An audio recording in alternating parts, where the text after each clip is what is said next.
पंजाब और हरियाणा की बॉर्डर्स पर किसान एक बार फिर से प्रदर्शन कर रहे हैं। छोड़ के आगे पिछली बार की तरह ही बैरिकेडिंग, वाटर कैनन्स, नारेबाजी और पुलिस और किसानों के बीच झड़प देखने को मिल रही है। पर इस वीडियो में हम राजनीति की बात नहीं करेंगे, हम बात करेंगे पंजाब में एक बहुत बड़ी समस्या की, जिसमें वहाँ के किसानों का भी बड़ा हाथ है, जिस समस्या को ग्रीन रेवोल्यूशन और एमएसपी ने अब तक बढ़ावा दिया है और जिसका नुकसान पंजाब के किसानों को ही सबसे ज्यादा झेलना होगा। और वो समस्या है कि पंजाब एक रेगिस्तान बनता जा रहा है। 1998 में the state of the world report ने कहा था कि 2025 तक पंजाब के एक्वीफायर्स खाली हो जाएंगे। उस समय अधिकतर पंजाब में जमीन के 3 से 10 मीटर के अंदर पानी उपलब्ध था, जो कि बहुत सही था।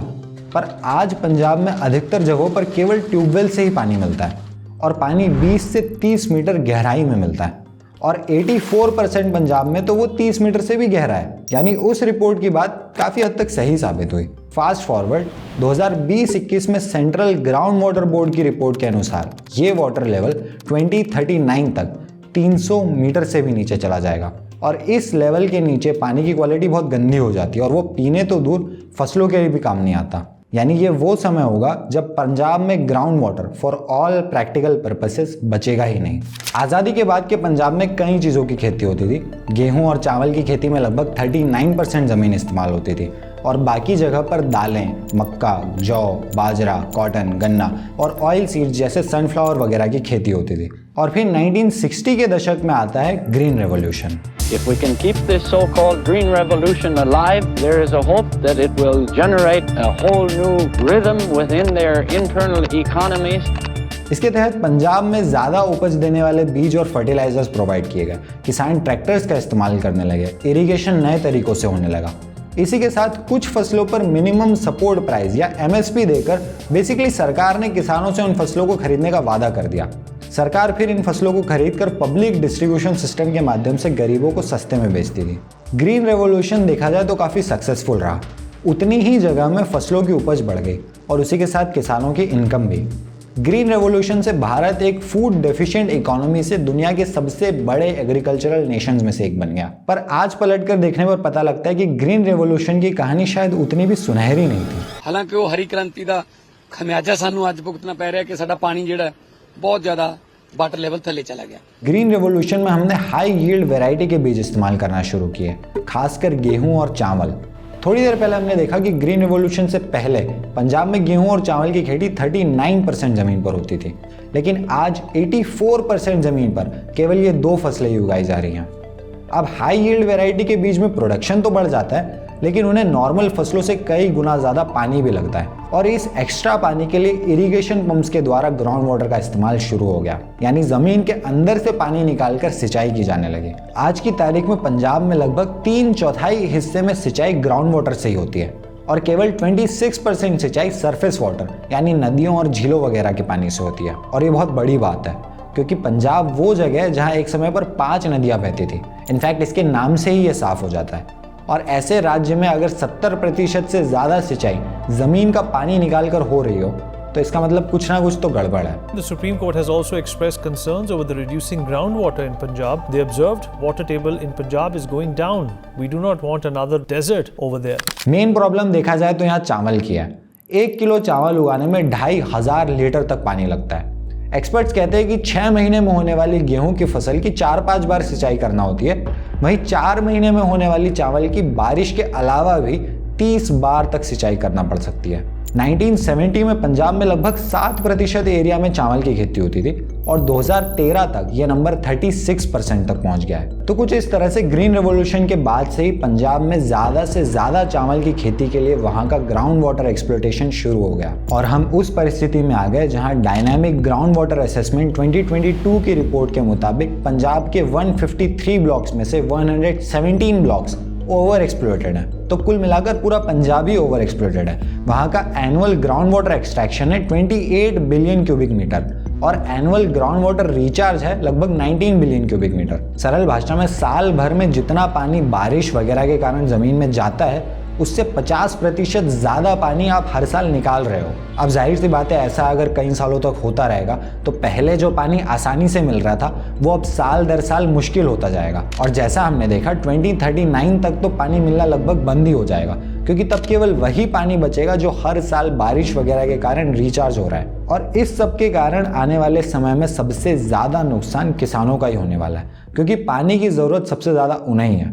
उनकी पूरी जीवनी या लाइवलीहुड इसी पर निर्भर है।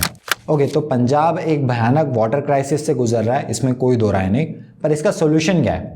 इसके सोल्यूशन का एक सबसे सिंपल और सबसे कॉम्प्लिकेटेड स्टेप है क्रॉप डाइवर्सिफिकेशन, यानी अलग अलग तरह की फसलें उगाना। सिंपल इसलिए क्योंकि अगर पंजाब के किसान चावल के बजाय दूसरी क्रॉप्स उगाने लग जाएं, जिनका एरिया आज बहुत कम हो गया है, जैसे मूंगफली, दालें वगैरह, तो ये समस्या को सुलझाने की दिशा में बहुत बड़ा कदम होगा। एक्सपर्ट्स कहते हैं कि पंजाब चावल की खेती में जितनी ज़मीन फिलहाल लगा रहा है उस एरिया को आधे से भी कम करना होगा और उसकी जगह दूसरी फसलें उगाना होगी। तो सिंपल है, पर कॉम्प्लिकेटेड इसलिए है क्योंकि पंजाब के किसानों को अधिकतर चावल और गेहूं की खेती करने की आदत हो गई है, क्योंकि उसमें उन्हें प्रॉफिट होता है। सरकारों की पॉलिसीज भी कुछ ऐसी रही है जिसने इस बिहेवियर को बढ़ावा दिया है। जैसे पंजाब में हर 1 स्क्वायर किलोमीटर के खेत में 34 ट्यूबवेल्स हैं, जहां 1960s में राज्य में लगभग 50,000 ट्यूबवेल्स थे, वहीं आज 14 लाख से भी ज़्यादा हैं। इसके साथ स्टेट पॉलिसी के तहत खेती के लिए बिजली फ्री में मिलती है, यानी वहां के किसान जितना चाहे ग्राउंड वाटर निकाल सकते हैं। 2017 में पंजाब स्टेट फार्मर्स कमीशन ने रिकमेंड किया था कि मीडियम और लार्ज फार्मर्स को फ्री इलेक्ट्रिसिटी देना बंद कर देना चाहिए। ऐसा करने पर सरकार 6,000 करोड़ की पावर सब्सिडी में से 3,300 करोड़ रुपए बचा सकती है, और ये पैसे क्रॉप डाइवर्सिफिकेशन को बढ़ाने में लगाए जा सकते हैं। हालांकि अभी तक इस दिशा में कोई कदम नहीं उठाए गए और उठाना थोड़ा मुश्किल भी है, क्योंकि कौन सी पार्टी ये अपने ऊपर लेगी कि ये लोग किसानों को फ्री में बिजली नहीं देने वाले हैं। इसके अलावा पंजाब के किसानों का गेहूं चावल पर निर्भर होने का एक और बड़ा कारण है एमएसपी। जैसा हमने देखा, ग्रीन रेवोल्यूशन के दौरान एमएसपी की शुरुआत हुई थी और ये एमएसपी मुख्य रूप से गेहूं और चावल के लिए था, क्योंकि ये भारत के स्टेपल फूड्स है, लोग इन्हें काफी ज्यादा मात्रा में खाते हैं। आज अगर हम देखें तो एमएसपी कुल 24 फसलों पर दी जाती है, लेकिन आज भी सरकार मुख्य रूप से गेहूं और चावल ही खरीदती है। पंजाब में सरकार द्वारा चावल का प्रोक्योरमेंट लगभग 100% है, यानी अगर आप पंजाब में एक किसान हो और आपने चावल उगाया तो ये तय है कि आप उसको कम से कम एमएसपी पे तो सरकार को बेच ही दोगे, आपका मुनाफा लगभग पक्का है। वहीं अगर दूसरी फसलों की बात करें, जैसे ज्वार, बाजरा, रागी, मक्का वगैरह, तो ये फसलें आती तो एमएसपी में है, लेकिन इनका प्रोक्योरमेंट कुछ फिक्स नहीं है, कहीं हो जाता है और कहीं पे बहुत ही कम होता है। तो ऐसे में कोई किसान रिस्क नहीं लेना चाहेगा चावल के बजाय दाल या कुछ और उगाकर, और यही कारण है कि अभी तक पंजाब में क्रॉप डाइवर्सिफिकेशन नहीं हो पाया। ये सुनकर पहला ख्याल मन में आता है कि अगर ऐसा है तो सरकार को सभी 23 फसलों पर लीगल एमएसपी दे देना चाहिए। फिलहाल जो किसान आंदोलन हो रहा है उसमें एक बड़ी मांग यही है, सारी फसलों पर एमएसपी की लीगल गारंटी। पर शायद ये बात भी इतनी सीधी नहीं है। PhD economist doctor Ashok Gulati का कहना है कि सभी फसलों पर एमएसपी देना इकोनॉमी के लिए बिल्कुल अच्छा नहीं होगा। So first you are increasing the तो पहले आप एमएसपी को 25-30% बढ़ा रहे हो और फिर कह रहे हो कि कोई भी प्राइवेट सेक्टर या सरकार उसे एमएसपी से कम दाम पर नहीं खरीद सकती। पर मार्केट ऐसे काम नहीं करता, क्योंकि अगर सप्लाई ज्यादा है और डिमांड कम तो कीमत को एडजस्ट होना होगा ताकि मार्केट क्लियर हो। और अगर मार्केट खुद से क्लियर नहीं होता तो सरकार कितनी फसल खरीद लेगी और कितना पैसा देगी, ये एक बहुत ही ज्यादा कीमत हो सकती है। खैर, किसान आंदोलन अभी भी चल रहा है, सरकार के साथ किसानों की बातचीत भी हो रही है और समय आने पर ही स्पष्ट होगा कि दोनों पार्टीज ने मिलकर इसका क्या सॉल्यूशन निकाला है। इतना तय है कि पंजाब के डेजर्टिफिकेशन का मुद्दा बहुत ही अर्जेंट है और इसका हल निकाला जाना जरूरी है, और इसके हल में गेहूं और चावल के अलावा दूसरी फसलें उगाना एक बहुत इंपॉर्टेंट स्टेप है। अगर वीडियो पसंद आया हो तो आप चैनल को सपोर्ट करने के लिए सब्सक्राइब कर सकते हैं। धन्यवाद।